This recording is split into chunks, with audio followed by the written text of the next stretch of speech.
వీళ్ళు ఎవరన్నా వాళ్ళ జీవితంలో ఎదగడానికి ఏం కారణమని చెప్తారు రాహుల్? జీవితంలో ఎదగడానికి కారణం ఏంటి? నార్మల్గా సాధారణంగా ఎవరైనా జీవితంలో ఎదగడానికి కారణం ఏమని చెప్తారు? ఫోకస్, డిసిప్లిన్, ఇంకా హార్డ్ వర్క్, ఇంకా ఇవన్నీ చెప్తారు. అవునా? ఎవరైనా నేను ఎదగడానికి కారణం నేను సిగరెట్ తాగడం అని చెప్పారా?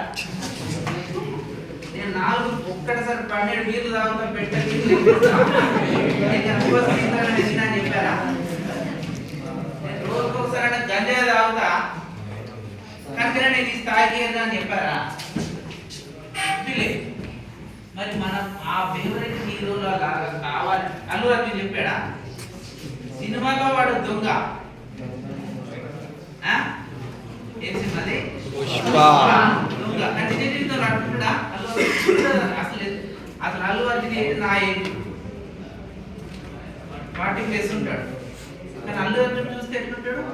25 సంవత్సరాల పిల్లలు ఎక్కడ ఉంటాడు? నేను 20 సంవత్సరాలు ఎక్కడ? డెడికేషన్ ఉంటుంది వాళ్ళకు.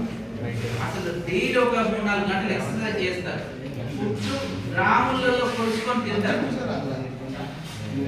మైండ్ పైన స్ట్రెస్ తీసుకో యోగా, మెడిటేషన్ ఇట్లాంటివన్నీ చేస్తూ ఉంటారు. ఆ డెడికేషన్ అనేది వాళ్ళ దగ్గర ఉంటుంది. నిజంగా దొంగతనం చేస్తే అల్లు అర్జున్ అంటుంటాడు, లేకపోతే గంజాయో బీర్లో సిగరెట్ తాగుతూ అల్లు అర్జున్ అంటుంటాడా? అంటే మనం ఎట్లా ఉండాలి? అల్లు అర్జున్ నిజ జీవితంలో ఎట్లా ఉన్నాడు? విరాట్ కోహ్లీ నిజ జీవితంలో రోజుకి ఎన్ని గంటలు ఎక్సర్సైజ్ చేస్తాడు? ఎన్ని గంటలు ప్రాక్టీస్ చేస్తాడు?